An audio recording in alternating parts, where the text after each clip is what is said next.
أعوذ بالله من الشيطان الرجيم. بسم الله الرحمن الرحيم. الحمد لله الذي أنزل على عبده الكتاب ولم يجعل له عوجا قيما لينذر بأسا شديدا من لدنه ويبشر المؤمنين الذين يعملون الصالحات أن لهم أجرا حسنا ماكثين فيه أبدا وينذر الذين قالوا اتخذ الله ولدا ما لهم به من علم ولا لآبائهم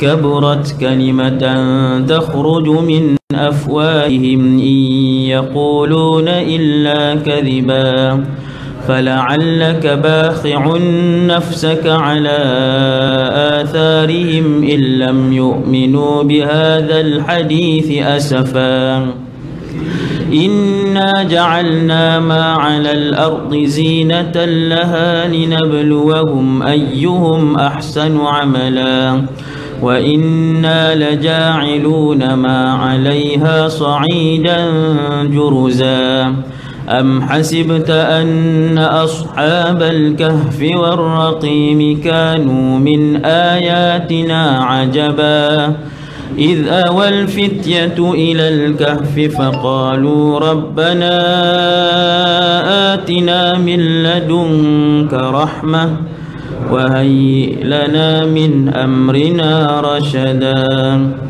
صدق الله العظيم. صلى الله ربنا على النور المبين أحمد المصطفى سيدي المرسلين صلى الله على النور المبين أحمد المصطفى سيدي المرسلين صلى الله ربنا على النور المبين أحمد المصطفى سيدي المرسلين.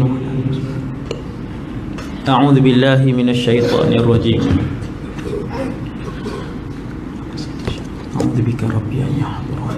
بسم الله الرحمن الرحيم.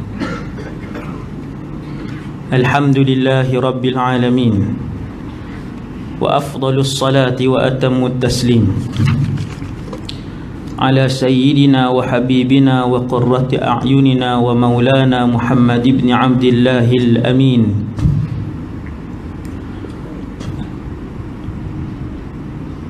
وعلى آله وأصحابه ومن تبعهم بإحسان إلى يوم الدين.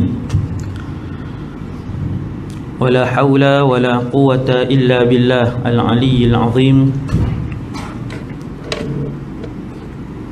ولا حول ولا قوة إلا بالله العلي العظيم.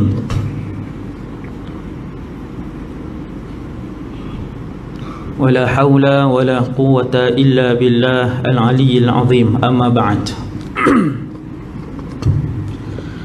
Radina billahi rabba, kami redha Allah Tuhan kami. Wa bil islami dina, kami redha Islam cara hidup kami.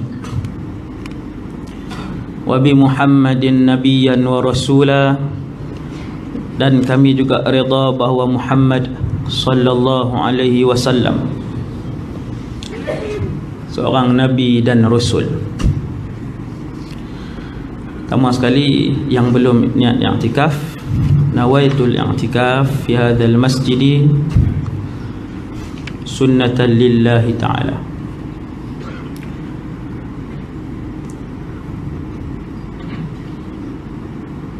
Setiap rasul dikurniakan oleh Allah Subhanahu wa ta'ala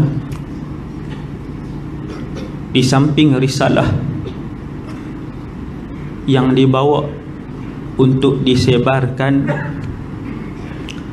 para rasul juga dibekalkan dengan mukjizat oleh Allah Subhanahu wa ta'ala. Mukjizat ialah satu benda yang luar daripada adat, benda yang luar biasa, khariqatun lil 'adah, yang menyalahi hukum akal, dan benda itu diberikan kepada para rasul dan juga para nabi sebagai salah satu yang menyokong nabi-nabi dan rasul ni. Bila dia nak mengaku kepada umat dia, aku ni utusan Allah,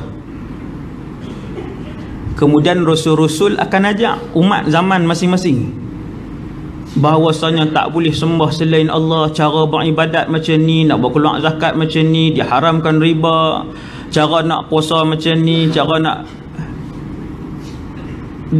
Di samping risalah yang dibawa, hukum hakam yang dibawa, akidah yang diajarkan oleh rasul, kadangkala para rasul ini dicabar. Bila dicabar, dah kata wakil ataupun utusan Allah yang Allah pilih, apa bukti dia? Maka ketika itulah para rasul ni diberikan mukjizat sebagai bantuan, sebagai salah satu tanda bahawa itu adalah Rasulullah. Salah satu tanda. Benda luar biasa juga boleh terjadi kepada manusia biasa. Dalam kitab Tauhid disebutkan, kalau benda luar biasa yang menyalahi hukum akal, seperti api tidak membakar. Canggah tak dengan hukum akal? Bercanggah. Maka benda-benda yang bercanggah dengan hukum akal ini, yang luar biasa ini, juga terjadi kepada manusia biasa. Ketika tu dia tidak dinamakan mukjizat. Kalau benda luar biasa berlaku kepada rasul, nama dia mukjizat. Kalau benda luar biasa berlaku kepada orang soleh, nama dia karamah. Kalau benda luar biasa berlaku kepada orang jahat, orang fasik, nama dia istidraj. Dan kalau benda luar biasa itu terjadi kepada bakal rasul, tak jadi nabi lagi, maka dia dinamakan irhas. Irhas. Malam ni kita nak tengok seperti yang disebutkan oleh Imam Nawawi. Imam Nawawi dia syarah Sahih Muslim. Dalam muqaddimah syarah Sahih Muslim, Imam Nawawi kata,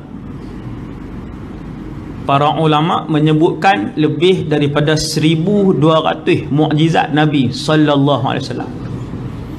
Maka kerja rumah yang pertama malam ni ialah balik lagi pakai ambil sebelum baca surat abang lah. Sebelum buka Facebook, sebelum buka TV, sebelum goreng bihun ke apakah, ambil kertas A4 satu, ambil pen, tulis banyak mana mukjizat Nabi yang kita tahu. Sebab saya tak sebut semua, 1200. Tuan-tuan nak tunggu kah 2 bulan? Punya banyak. Dengan sebab itu sebahagian ulama kata Rasulullah menghimpunkan mukjizat seluruh Nabi dan Rasul. Nabi dia himpun mukjizat semua Nabi dan Rasul pada zaman tu yang disaksikan oleh para sahabat. Kita kata seronoklah sahabat ustaz, boleh tengok semua mukjizat. Jawapan dia tidak semua sahabat melihat semua mukjizat Rasulullah. Sebab kadang-kadang mukjizat itu berlaku di antara Nabi dan seorang sahabat je yang melihat perkara tu. Contohnya Nabi berjalan dengan seorang sahabat yang bernama Ya'la ibn Murrah. 3 benda luar biasa yang disaksikan oleh Ya'la ibn Murrah radhiyallahu anhu tidak disaksikan oleh sahabat-sahabat lain. Sahabat lain tak tengok. Itu satu. Maksudnya bukan semua sahabat melihat 1200 mukjizat tu, sebahagian saja yang melihat. Kemudian yang kedua, di antara 1000 hingga 1200 mukjizat Rasulullah sallallahu alaihi wasallam, nombor satu yang paling besar sekali di antara 1000 tu, mukjizat itu berterusan sampailah malam ni, boleh dilihat, dibaca, didengar, dihayati dan diselami isi kandungannya. Mukjizat itu adalah Al-Quranul Karim.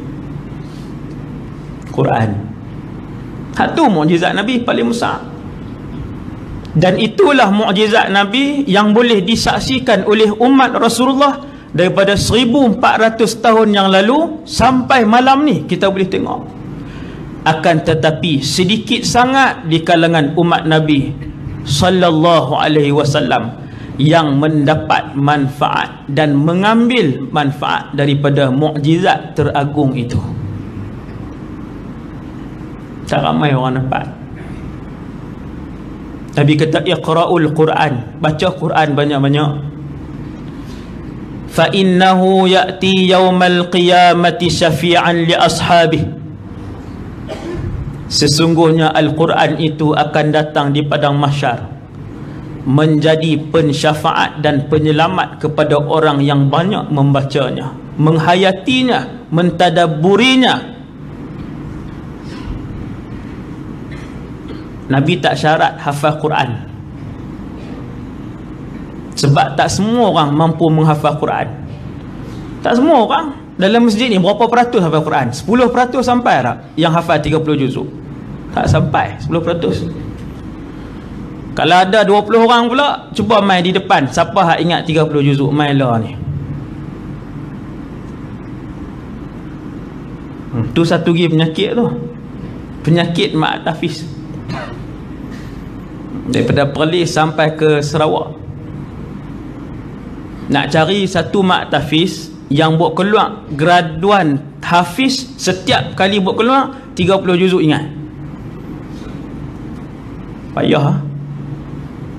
Mak Tafiz mesti ke arah tu, mesti ke arah tu.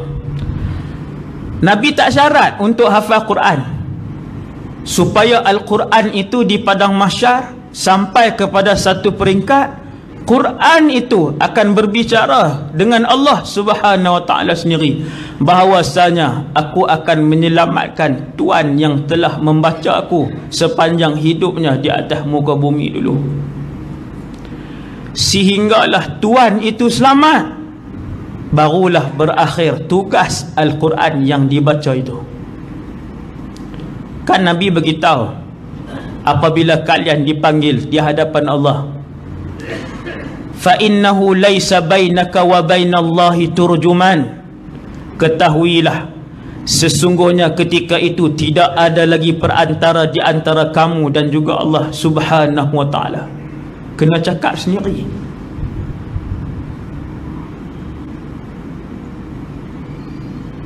Kena cakap sendiri, tak ada peguam dah, uruslah sendiri.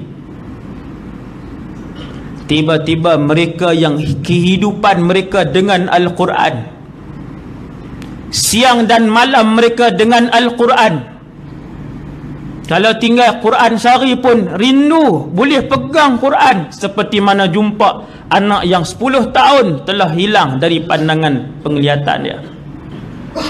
Makin tak baca, jumpa hari ni pegang saja, tak di dada ni lama seronok.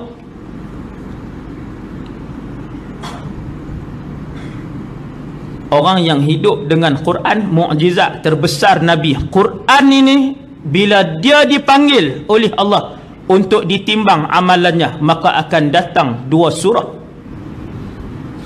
yang menjadi peguam belanya di padang mahsyar. Surah itu adalah Al-Baqarah dan Ali Imran. Kedua-dua surah itu akan berhujah di hadapan Allah, sehinggalah tuannya diampunkan oleh Allah dan dimasukkan ke dalam syurga Allah Subhanahu wa taala. Besar ada Quran tu. Nabi Adam tak berani cakap di padang mahsyar. Nabi Adam, bukan Nabi Adam, Nabi Ibrahim. Nabi Ibrahim tak berani cakap di padang mahsyar, nafsi, nafsi, diriku, diri aku. Pi kat orang lain minta syafaat, pi kat orang lain. Siapa yang berani dan berhak bagi syafaat di mahsyar? Nabi kata, iqra'ul Quran, bacalah Quran dengan banyak. Fa innahu ya'ti yaumal qiyamati syafi'an li ashabi. Quran ni saja dia akan mai di depan dengan bentuk yang kita boleh nampak, bukan dia mai suara saja, dia mai Quran ni. Mai duduk depan kita, seronok tak waktu tuan-tuan? Allah. Waktu tu tak perlu bercakap di hadapan Allah. Hak dua surah ni, tolong. Dua surah ini Nabi sebut taqdumuhu suratul Baqarah wa Alu Imran. Depa duduk depan sekali dua surah ni. Inilah mukjizat Nabi yang paling besar. Yang mukjizat ini, Al-Quran ini valid daripada 1400 tahun yang lalu sampai bila-bila. Sebab selepas Rasulullah sudah tidak ada lagi Nabi dan juga Rasul. Itu Quran yang pertama. Kemudian kenapa para ulama sebut kebanyakan orang kata mukjizat yang didatangkan kepada rasul-rasul yang lain dihimpunkan dalam diri Rasulullah sallallahu alaihi wasallam. Sayyidina Musa, Nabi Musa, satu orang yang kuat. Semua rasul ni gagah. Tak ada rasul yang orang kata yang tidak cergas lah. Cara semua rasul gagah. Fizikal ni, fizikal. Maka satu hari Nabi Musa dia keluar, kemudian ada dua orang duduk berkelahi. Seorang Qibti, seorang Bani Israel. Qibti ini apa nama ni, kaum Fir'aun lah. Qibti ini kaum Fir'aun lah. Fir'aun Qibti. Dua orang ni, satu daripada kaum Fir'aun, satu lagi Bani Israel. Bila dua-dua orang duk bergaduh ni, bukan main truk, berdaun truk, bukan main lawan dam, tuan-tuan, no? Tumbuk. Bila bertumbuk ni, Nabi Musa lalu kot jauh. Hak Bani Israel ni, kaum Nabi Musa ni, satu kaum, satu bangsa. Senang, satu bangsa dengan Nabi Musa. Dia panggil, wahai Musa, hang tengok saja kah? Ni kami duduk tumbuk dorang ni. Nabi Musa pun pergi dekat. Dia tampak hak Qibti tadi ni. Mati hak Qibti tu. Tampak je, tak ada kulak buah apa pun. Kan? Bukan buah lipat ke, buah siku ke, buah pelengkit. Baru tampak lah. Golek-golek mati. Qibti. Baru ni saya pergi Mesir.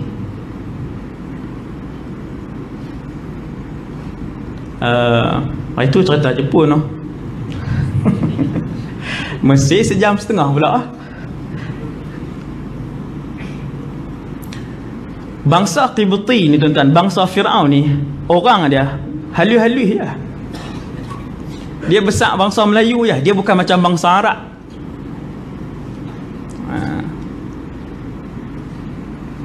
Nak tengok fakta ni, kena pergi muzium dia lah tengok. 3 jam tak habis lagi. Punya maju zaman tu. Masuk cerita tu pula dah. Nak sebut dah saat ni no? Tak payah. Hantu tajuk lain nanti. Tapi ajaib lah, benda yang sangat ajaib. Jadi Nabi Musa ni gagah. Begitu juga Nabi Muhammad sallallahu alaihi wasallam.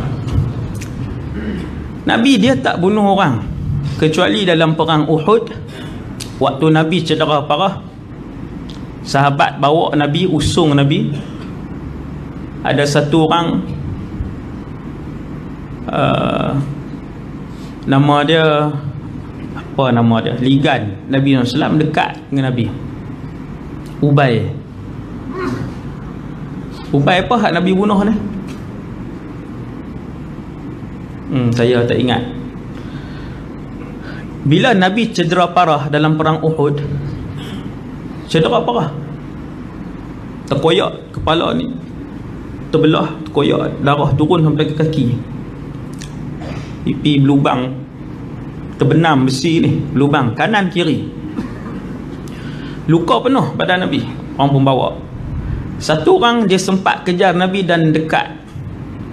Bila dia mai ke Nabi, dekat dengan Nabi SAW, maka Nabi pun ambil tombak. Nabi tak pergi sahabat serang dia, Nabi ambil tombak dan dicucukkan pada orang ni. Akhirnya dia pun pergi, dengan luka itu dia mati. Dan dia adalah satu-satunya yang dibunuh oleh Rasulullah SAW. Satu hari Nabi dengan seorang, dia panggil, istilah zaman kita apa dia, seorang Arab Quraisy, nama dia Rukanah. Nama Rukanah. Dia ni tidak pernah dikalahkan. Maka Nabi pergi kat dia, kira pahlawan nombor 1 Mekah, pahlawan nombor 1 kota Mekah, yang tidak pernah ditumbangkan. Maka Nabi kata, wahai Rukanah, aku Rasulullah, masuklah Islam. Maka Rukanah pun kata kepada Nabi kita Muhammad alaihi salatu wassalam, dia kata, wahai Muhammad, kalau kamu boleh kalahkan aku masuk Islam. Jom kita lawan, sparring. Ni sparring ni, betul-betul ni, bukan lawan tangan. Rukanah ini terkenal di kota Mekah. Dia kata, wahai Muhammad, kalau hang boleh kalahkan aku masuk Islam, dan aku bagi 100 ekor kambing. Tuan-tuan, Nabi setuju tak? Nabi kata ya. Nabi setuju. Nabi ni seronok berlawan ke? Tak. Yang Nabi nak ialah keislaman Rukanah. Nabi nak keislaman dia.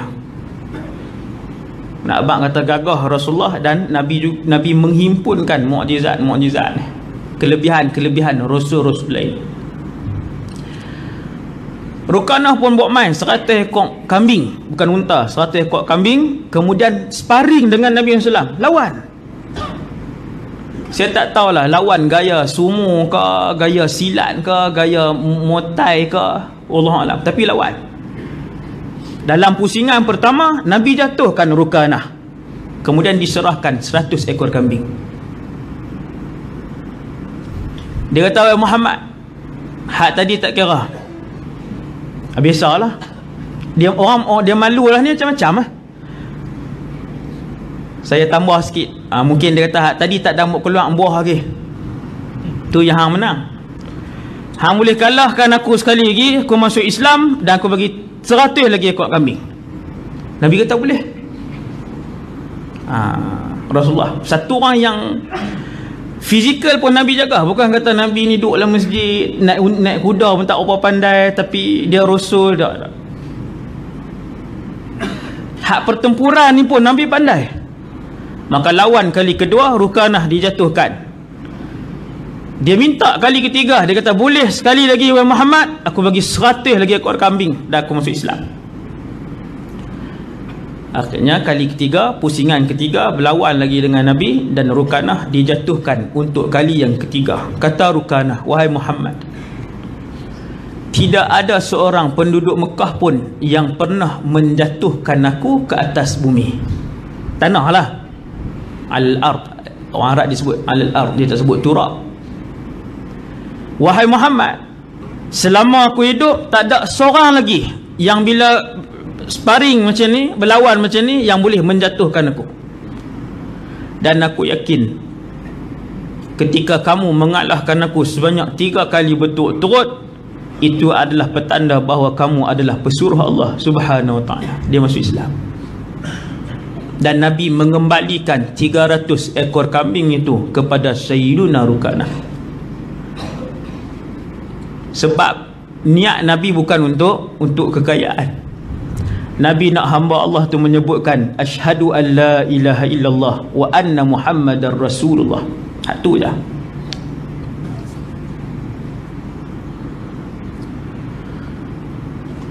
Nabi Sulaiman alaihissalam. Nabi Sulaiman ni terkenal lah antara rasul yang saya sendirilah secara peribadi tak sabar-sabar lah, antara rasul selain daripada Rasulullah lah, tak sabar untuk kita jumpa dia. Sebab bila baca cerita dia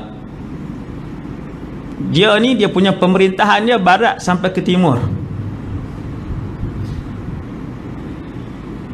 Dan bila dia nak bergerak satu tempat ke satu tempat, yang akan menggerakkan dia ialah kenderaan dia yang bernama angin. Angin gerak. Pekerja-pekerja dia terdiri daripada manusia dan jin.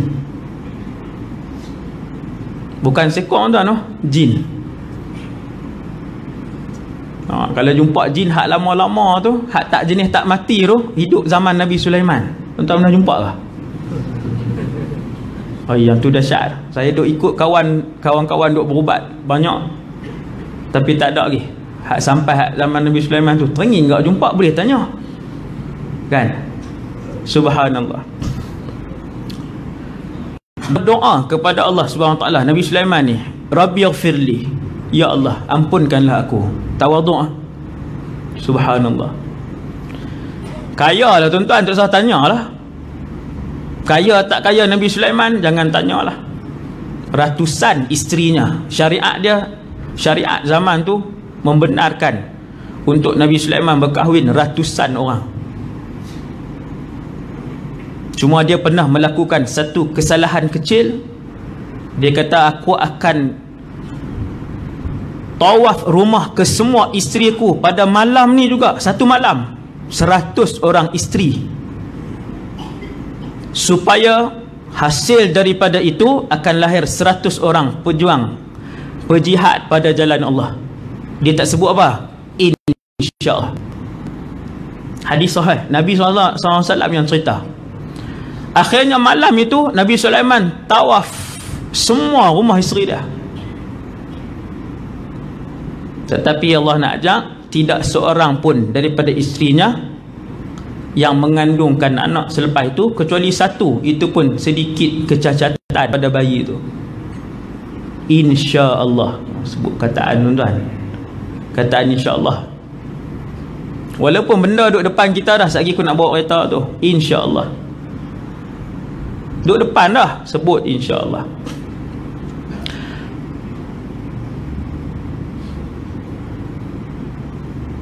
Maka Nabi SAW, antara kisah Nabi dengan alam jin ni, yang pertama, Nabi berdakwah ke alam jin. Masuk. Kerana para rasul juga dihantar kepada manusia dan jin. Maka Nabi berdakwah masuk pi ke alam jin. Tuan-tuan bayang, bukan terserempak dengan seekor jin, tuan-tuan. Masuk berdakwah dalam alam jin. Kalau terserempak pun demam, kalau pi masuk, semualah keluarga dia, JKK duduk dalam tu imam, pengetua sekolah jin, alam jin. Jin alam macam kita, bukan jin ni bukan dia hari-hari makan minum je. Dia ada ibadat, dia ada solat, dia ada masyarakat dia ada binatang ternak dia kehidupan. Maka Nabi pernah satu malam, Nabi pergi satu tempat, seorang sahabat ikut, Nabi tak bagi. Dia sahabat tu ikut Nabi sampai satu tempat, Nabi buat bulatan kat dia. Jangan keluar daripada bulatan ni sehinggalah aku kembali. Nabi pergi dalam gelap, bunyi kuat. Hadis sahih. Nabi pun masuk, kata sahabat tu, Nabi pun menghilang. Tuan-tuan, alam jin pergi masuk tu. Subhanallah. Kuat lah. Memang kuat. Lepas tu Nabi keluar, Nabi sebut kepada sahabat ni, aku berdakwah ke alam mereka. Pergi berdakwah. Bila mana saat Nabi semayang pada satu hari, semayang dalam dalam masjid, seekor ifrit mai kacau. Siapa yang mahir perubatan Islam, jin biasa dengan ifrit ni beza banyak. Ifrit ni dia menteri-menteri jin. Maka dia punya power dia lebih, kemampuan dia lebih. Dan ifrit ni sebelum kelahiran Rasulullah, mereka adalah jin-jin yang boleh terbang sampai ke langit, mendengar perbualan, perbincangan, pengagihan tugas para malaikat. Sebelum kelahiran Rasulullah, ifrit ni jin-jin yang memang kuat lah, kuat dan sangat berkemampuan. Ifrit ni lah yang cakap, jenis jin ifrit ni lah yang bercakap depan Nabi Sulaiman bahawa dia nak pindahkan singgah sana Balqis daripada Yaman pergi ke Palestin tu. Yaman nak pergi ke Palestin, nak ambil singgah sana yang besar tu. Dalam tempoh Nabi Sulaiman berdiri kemudian duduk 3 saat. Oi, tak semua jin boleh buat, tuan. Geng-geng ifrit dia yang boleh selam sampai ke dasar lautan yang dalam. Ni geng ifrit yang buat bangunan-bangunan mewah yang tinggi, dan canggih pada zaman Sayyidina Nabi Sulaiman. Geng ifrit. Satu ifrit ni dia mai kacau Nabi dalam solat, mai nak suruh Nabi berhenti semayang. Nabi sudah semayang, Nabi cekak dia. Dia ni Nabi cekak leher dia. Hadis ni sahih.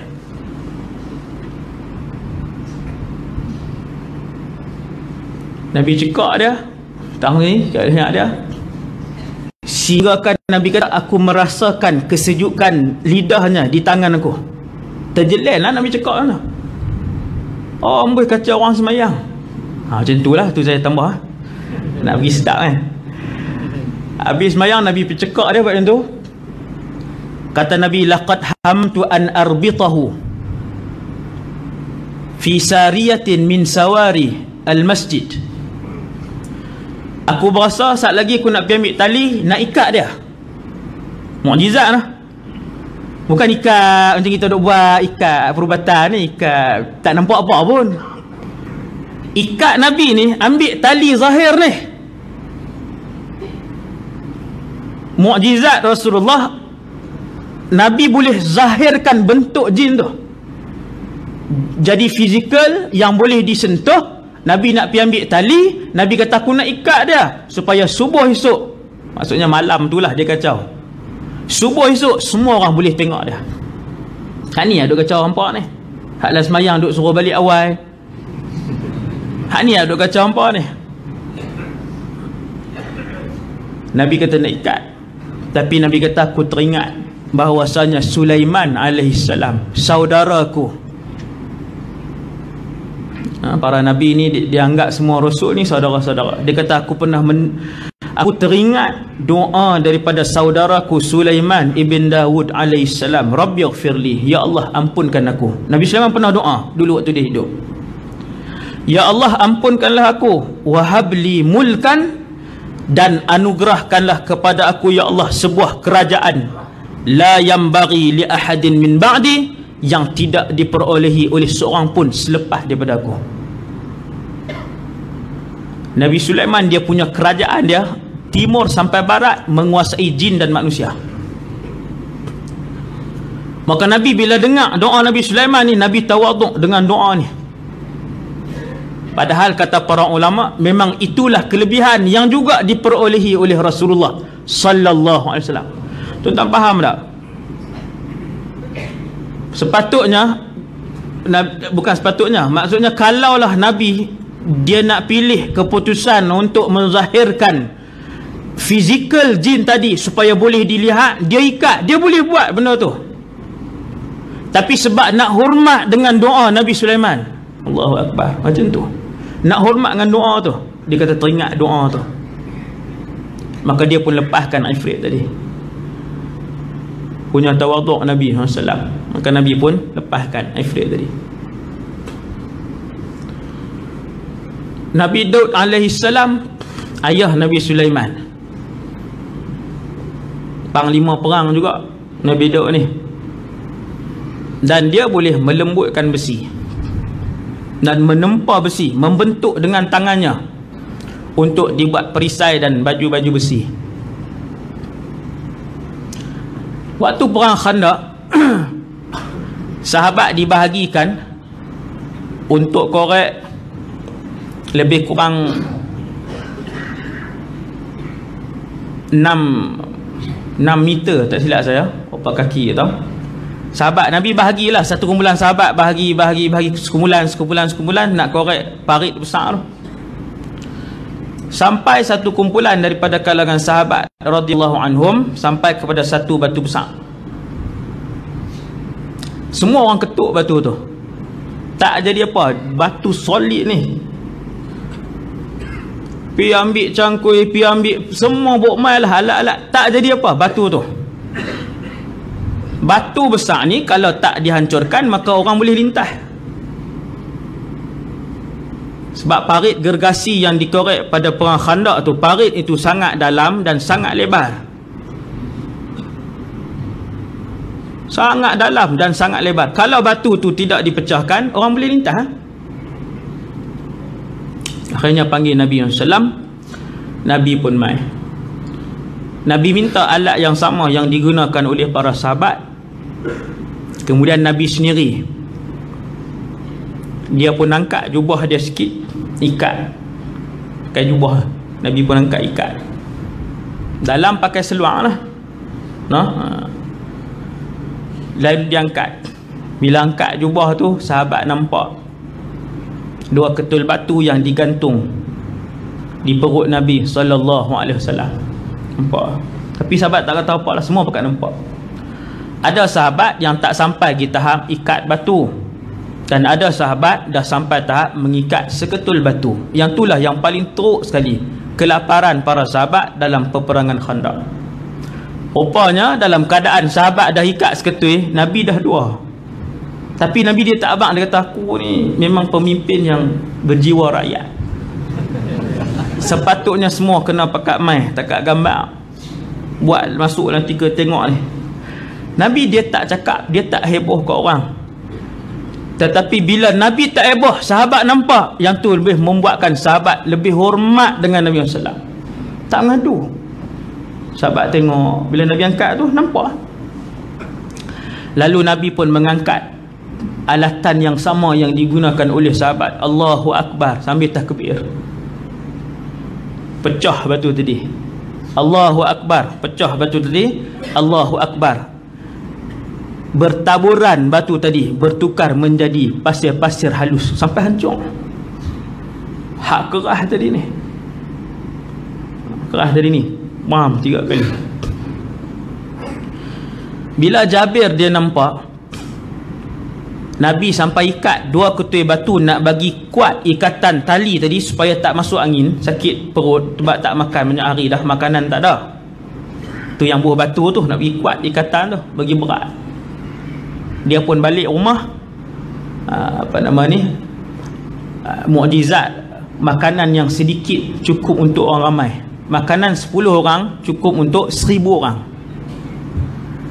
Itu mukjizat Nabi zaman Rasulullah lah. Jabir pun balik tanya isteri dia, kita ada apa? Isteri dia kata ada tepung sikit, ada kambing tapi kecil je. Boleh nak panggil Nabi.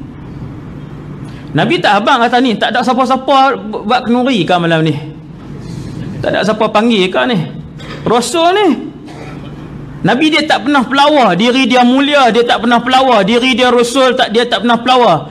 Takkan tak ada siapa nak panggil ni Rasul ni. Subhanallah, sekali tak nak sebut. Tetapi yang ada di keliling Nabi itu adalah manusia-manusia yang faham, kelas pertama.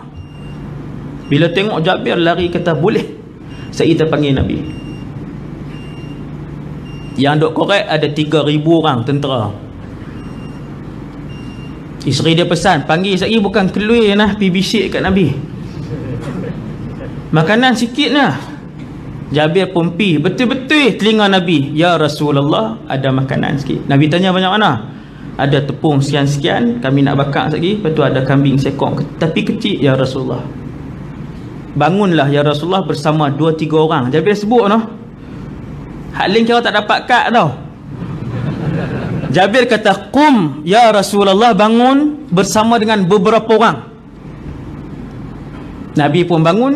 Nabi kata, "Wahai semua tentera Khandaq," Jabir buat kenuri. Nabi kali belah ni Jabir tak ada dah, lari dah. Balik rumah. Dia panggil bini dia. "Wahai Ummu Fulan, wahai Ummu Fulan." Kenapa? Aku dah bisik betul telinga Nabi. Nabi mangkit, Nabi buat pengumuman, panggil semua mai. Satgi semua akan sampai.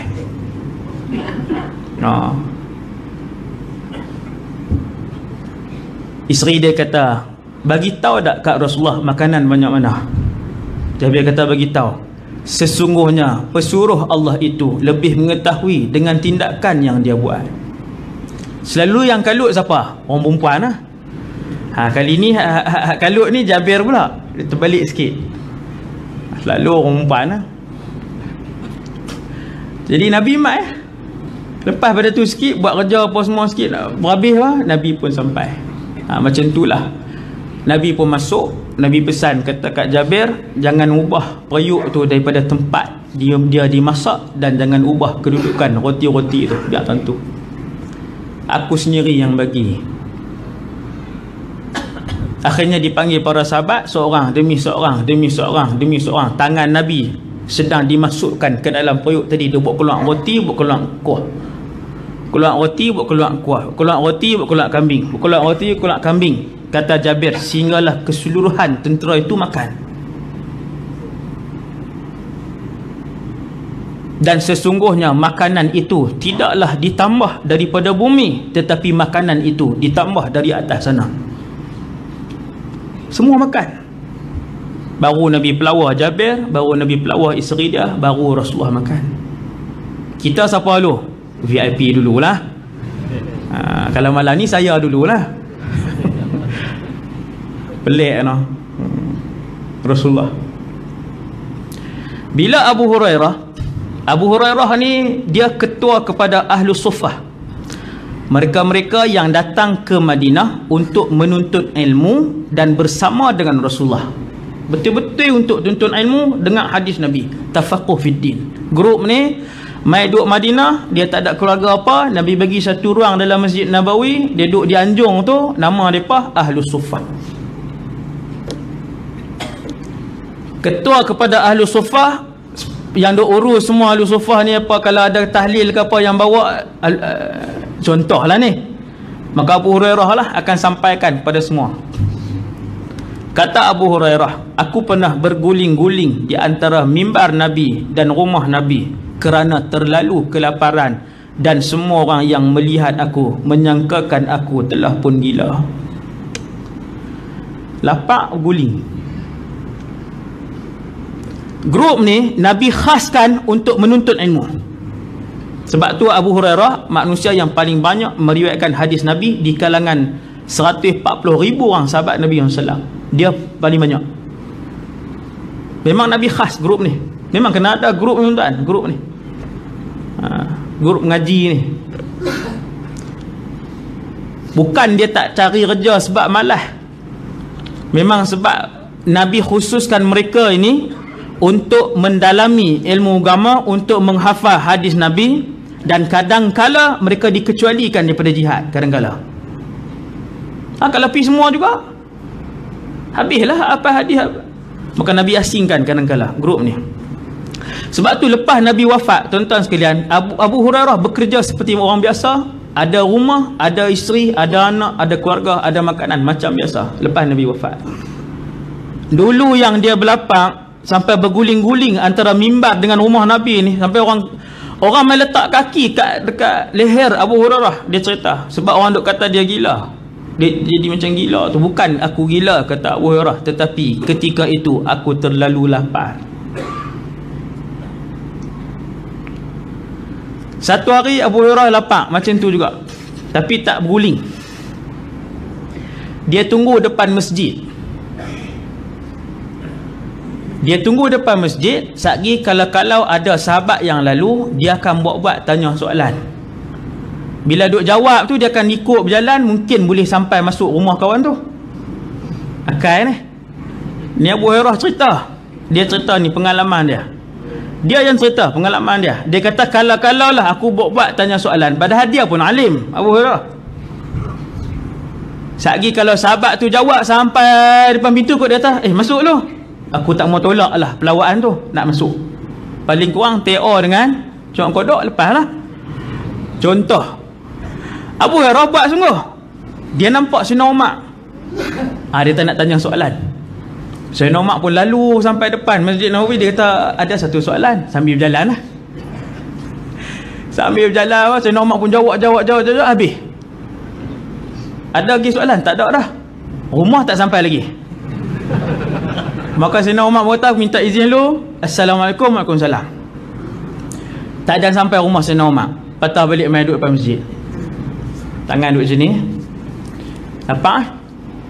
Ni dia cerita ni, dia duduk apa, musing-musing lengan ni.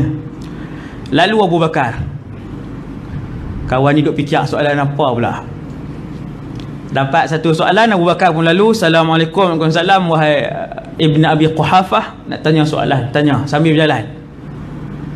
Tanya soalan, Abu Bakar pun jawab, habis. Rumah tak sampai. Sekerat jalan juga. Assalamualaikum, Waalaikumsalam. Balik Abu Hurairah pergi depan masjid. Nampak Rasulullah lalu. Nabi pun lalu. Sampai depan masjid. Nabi pun bagi salam. Sifat Nabi ialah sahabat tidak pernah mendahului Rasulullah sallallahu alaihi wasallam di dalam memberi salam. Walaupun adab dia, hak pelajar ni kena bagi salam kat tok guru. Tetapi yang lebih besar pahala ialah orang yang memulakan salam itu. Dan salam, memberikan salam, menjawab salam boleh mengikis sifat takabur dalam hati. Itu dia punya kelebihan memberi salam ke orang. Orang Islam yang kamu kenal ataupun orang Islam yang kamu tidak kenal. Itu dia punya tata cara memberi salam. Bagi salam tuan-tuan, Allah hakih sifat takabur dalam hati. Nabi ni dengan para sahabat, sampai sahabat akan menyorok tepi tiang, duduk macam tu, tepi dinding, punya nak bagi salam, baru jenguk kepala Nabi, Assalamualaikum. Nabi bagi salam dulu. Begitulah bila jumpa sahabat, Nabi bagi salam, Assalamualaikum. Abu Hurairah jawab, Waalaikumsalam. Abu Hurairah ni dia nak tanya soalan. Sebelum dia nak buat tanya soalan, sallallahu alaihi wasallam, Nabi sebelum dia berlakon lah nak tanya tu, baru nak berlakon, dia baru nak tanya, Nabi kata, lapang ke? Tangan duduk sini ni. Dia kata waktu aku tanya, baru duduk jumpa Nabi, tangan duduk sini. Faham Rasulullah SAW. Orang lain tak faham. Kenapa Nabi faham tuan? Kerana Nabi rapat dengan semua sahabat, sehingga kan setiap sahabat Rasulullah menganggapkan diri mereka adalah yang paling disayangi oleh Rasulullah berbanding orang lain. Nabi paling sayang dia. Semua sahabat, sehingga mereka beranggapan dalam diri mereka bahawa mereka lah yang disayangi oleh Rasulullah. Sebab tu bila Abu Hurairah dia baru duk buat nak tanya soalan, Nabi kata, lapang kah? Allahu Rabbi. Nak jawab apa tuan? Lapang ya Rasulullah. Nabi kata, jom pergi rumah. Hak tu dia tunggu pun. Khonak tuan. Nabi kata, jom pergi rumah. Allahu Akbar. Pergi rumah. Sampai rumah, Nabi pun masuk, panggil Abu Hurairah masuk. Dia tanya, ada apa di rumah? Tanya isteri. Satu riwayat kata ada semangkuk susu di rumah Nabi. Semangkuk bukan sebelanga. Semangkuk. Ada riwayat kata waktu Nabi duk tunggu dengan Abu Hurairah duk sembang dalam rumah tu, orang mai betul-betul ketuk pintu, ya Rasulullah, hadiah kepada kamu semangkuk susu. Abu Hurairah pun tengok semangkuk. Kalau aku dengan Rasulullah, insya-Allah kenyang, cukup. Alhamdulillah, rezeki yang Allah Ta'ala bagi. Nabi pun kata, Abahir. Abahir ni salah satu panggilan lah. Abu Hurairah dipendekkan jadi Abu Hir, bapak kucing jugalah. Abahir. Abu Hurairah kata, labbaika ya Rasulullah, apa saja arahannya Rasulullah. Nabi kata, ni orang bagi susu ni semangkuk. Alhamdulillah. Abu Hurairah kata, wahai Abu Hurairah, panggil semua kawan-kawan kamu di Masjid An-Nabawi.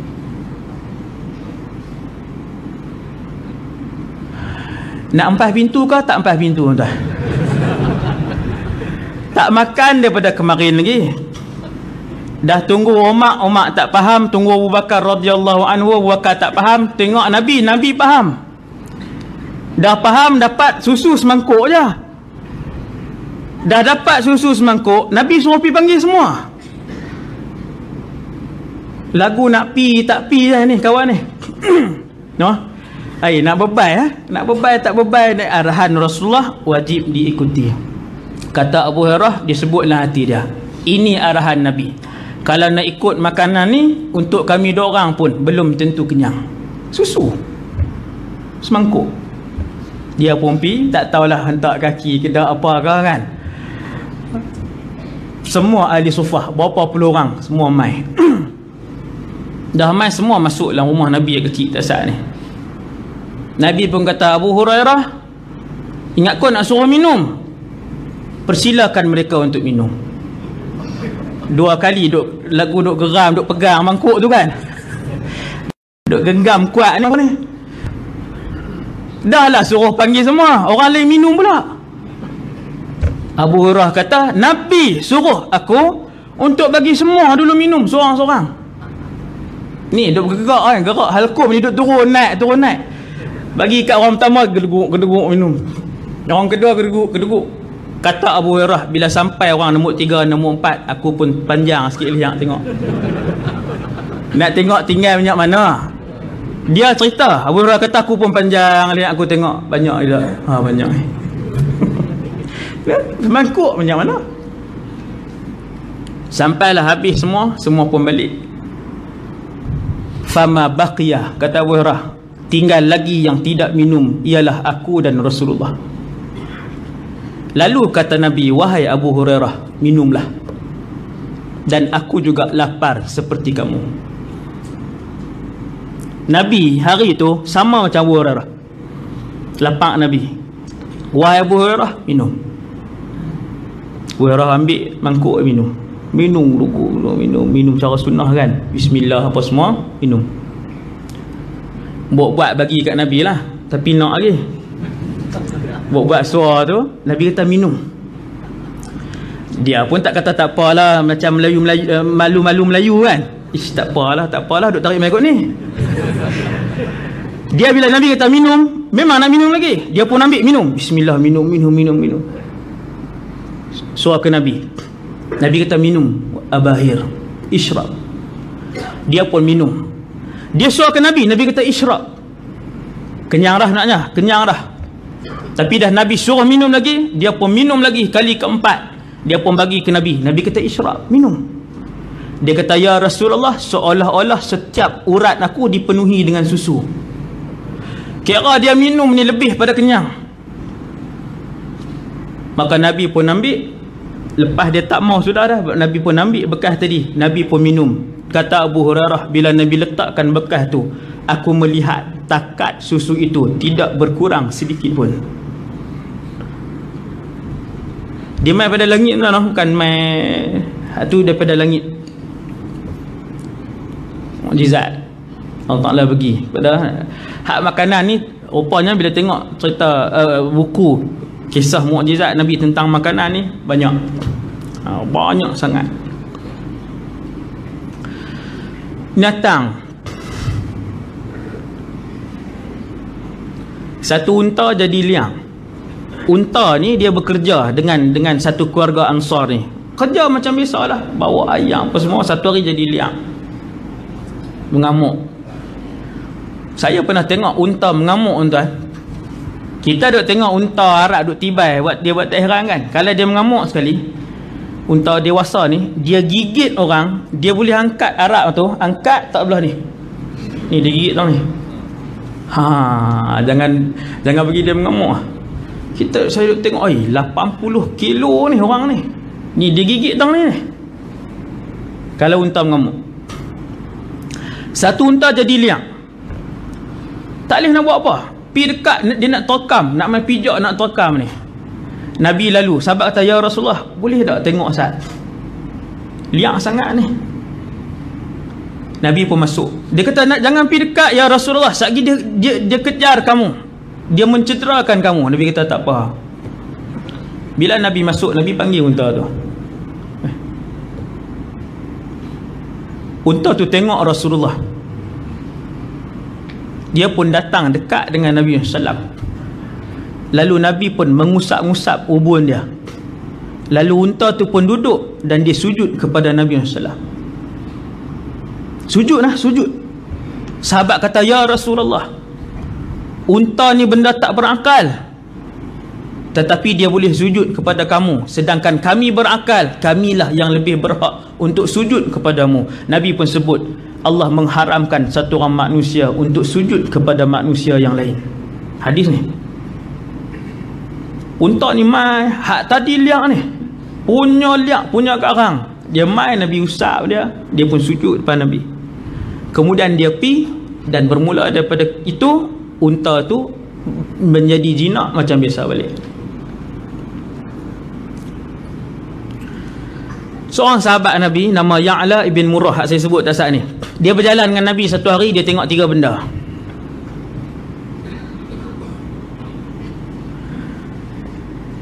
Sampai satu tempat jalan dengan Nabi, unta juga. Tapi bukan unta liang, unta jinak ni. Bila Nabi lalu berdekatan dengan unta tadi, maka unta tadi dia bunyi. Dia gerak-gerakkan kaki dia pun bunyi. Dia berjalan dekat dengan Nabi, kemudian air mata dia turun berlinangan. Unta tadi kata, ya Allah, seolah-olah Nabi bercakap sesuatu dengan unta tu. Macam Nabi bercakap. Dan itu adalah mukjizat Nabi sallallahu alaihi wasallam. Nabi kata, seluruh makhluk yang berada pada 7 petala langit dan seluruh inci bumi mengenali bahawasanya aku adalah Rasulullah. Semua makhluk kenal itu adalah pesuruh Allah. Semua makhluk. Sebab tu binatang hormat Nabi tahu kata Rasulullah, batu tahu kata Rasulullah, pokok tahu kata tu Rasulullah. Itu juga jin-jin dan syaitan tahu itu adalah pesuruh Allah. Rupanya unta ni dia mai teriak di tepi Nabi. Dia pun bagi tahu, ya Rasulullah, Tuan aku suruh buat kerja banyak, tapi bagi makan yang sedikit. Makan sikit dah, buat kerja banyak. Arab yang dengan binatang ni memang sampai hari ni kita boleh tengok lah. Waktu saya mengaji di Syria dulu, mereka masih menggunakan baral di jalan-jalan raya ni. Baral kacuk di antara unta dengan himar, dia keluar baral, kuat lah. Tapi punya duk suruh buat kerja ni, sampai empat kaki ni terbuka, jatuh di bawah, lidah ni terkeluar, letih. Kita tengok ni sebab lah, kesian kan. Yang itulah yang banyak berlaku dan pernah berlaku pada zaman Nabi. Maka Nabi pun tanya, Nabi kata, siapa tuan ni, unta ni? Seorang Ansar mai, saya ya Rasulullah. Nabi kata, sesungguhnya unta ni telah mengadu kepada aku sebentar tadi, kathratal amal wa qillatal alaf. Kamu suruh dia buat kerja siang malam, akan tetapi kamu memberi makanan yang sedikit kepadanya.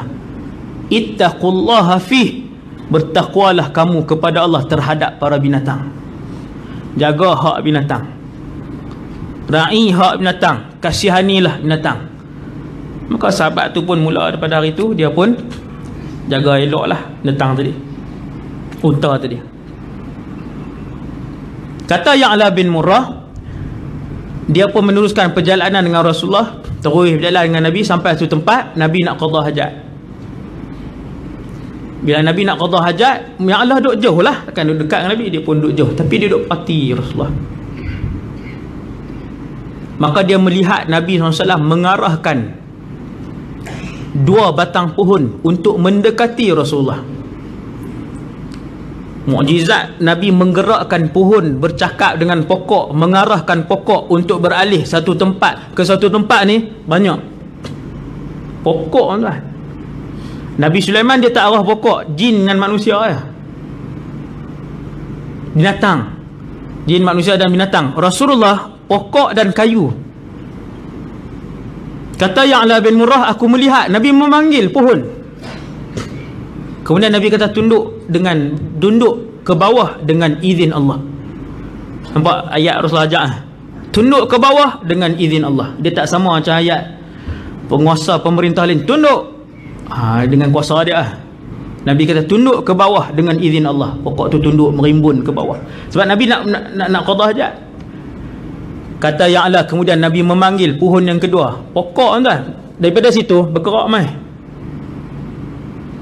Tapi disebabkan kedua-dua pohon itu masih lagi kecil, Nabi kata bergabunglah kamu kerana Allah, suruh duduk dekat.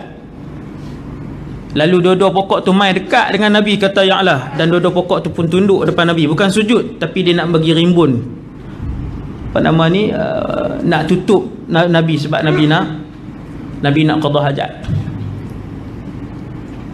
Habis Nabi qada hajat, aku melihat Rasulullah mengisyaratkan dengan mukanya ke kanan dan ke kiri. Lalu kedua-dua pohon tadi berunduk dan pergi ke tempat asal mereka. Ini kita baru dengar kan. Padahal Nabi menggerakkan pokok ni, mukjizat Nabi ni berbelah-belah kali sahabat tengok. Macam banyak di kalangan sahabat yang tengok. Ada satu badui, dia pergi depan Nabi.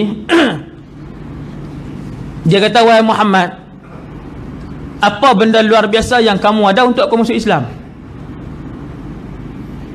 Nabi pun tengok keliling, ada pokok kurma, ada setandan buah kurma, setandan. Nabi kata, kalau aku panggil tandan kurma tu mai menghadap depan aku, hang masuk Islam? Badui ni kata, ya, tandan kurma tuan, hadis ni sahih. Nabi pun bagi arahan kat tandan tu, turun kamu kerana Allah, dengan izin Allah. Tandan tu turun, bum, jatuh, sehingga membentuk bekas, kata para sahabat. Tandan kurma jatuh atas tanah, ada di bekas. Dia turun, mak jatuh. Kemudian dia bergerak mai depan Nabi. Kemudian dia perpatah balik, dia naik balik duduk tempat dia. Badui itu kata, asyhadu an la ilaha illallah wa asyhadu anna Muhammadar Rasulullah. So Islam tu, alhamdulillah kan?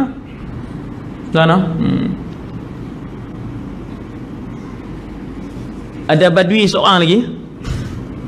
Badui ni maksudnya Arab yang pedalaman, orang asli Arab lah, duduk pedalaman. Dia buru dhab, biawak pada bahasa dia buru dhab. Dah dapat apa, dia pun pergi Madinah, pergi tengok orang duduk rumun Nabi, duduk dengar Nabi kuliah. Bila dia sampai dalam kuliah ni, para sahabat taklah ramai sampai macam ni, duduk kumpulan tu. Dia kuit hadap belakang sekali, dia kata, tu siapa dia? Badui ni, dengan pegang bewak. Badui ni Badui memang macam tu, dia tak protokol. Dia duduk daripada jauh sekali, dia cekak Nabi, wahai Muhammad, bagi sikit zakat hak Allah bagi. Dia tak ada protokol. Mai daripada memburu tuan, dengan bau, dengan apa ni, dia kilik ni, dia tanya kat sahabat tu siapa dia. Dia berkata, itulah pesuruh Allah, Allah pilih dia, sekian. Dengan bewak-bewak tadi, dia pun pergi depan. Ni Nabi duduk kuliah ni, tapi Nabi bukan jenis pengawal keluar ni. Badui tu mai, dia tak bewak tu depan tu, Dia kata, wahai Muhammad, adakah kamu pesuruh Allah, Rasulullah? Nabi kata, ya, ana Rasulullah, aku adalah pesuruh Allah. Wahai Muhammad, kalau bewak ni mengaku hang Rasulullah, aku mengaku hang Rasulullah. Tu dia. Nak buat macam mana tuan? Kita kalau ambil burung hak kita belah, latih dia, kamu Rasulullah, kamu Rasulullah, boleh dia bercakap kan? Burung hak kita belah. Ni dia ambil mana-mana hala bewak tu. Dia letak depan Nabi, dia tunjuk, wahai Muhammad, kalau bewak ni mengaku hang pesuruh Allah, aku mengaku hang kamu pesuruh Allah. Nabi pun tengok dhab tadi. Nabi kata, man ta'bud. Soalan pertama Nabi tengok, tuan-tuan, Nabi ajak. Nabi kata kat biawak tadi, Nabi kata, siapa yang kamu sembah, wahai dhab? Nabi tak kata, aku siapa? Bagi tahu Ustaz dia ni. Tu belagak sikit. Nabi kata, man ta'budu, siapa yang kamu sembah, wahai dhab? Semua makhluk menyembah dan bertasbih memuji Allah. Lalu jawab dhab tadi, allazi fis samai arshuh wa fil ardi sultanuh. Kata para sahabat, semua kami yang berada dalam majlis itu mendengar biawak itu bercakap dengan bahasa yang dapat kami fahami, bahasa Arab. Bila Nabi tanya, wahai biawak, wahai dhab, siapa yang kamu sembah? Jawab dhab itu, aku menyembah yang di langit arasnya dan di bumi kesultanannya, Allah Azza wa Jalla. Lepas tu baru Nabi tanya, faman ana, aku ni siapa wahai dhab? Dhab tu pun jawab, anta rasulu rabbil alamin, kamu adalah pesuruh Tuhan kepada sekalian alam, wa khataman nabiyyin, wa khatamun nabiyyin, dan kamu adalah penutup kepada segala nabi.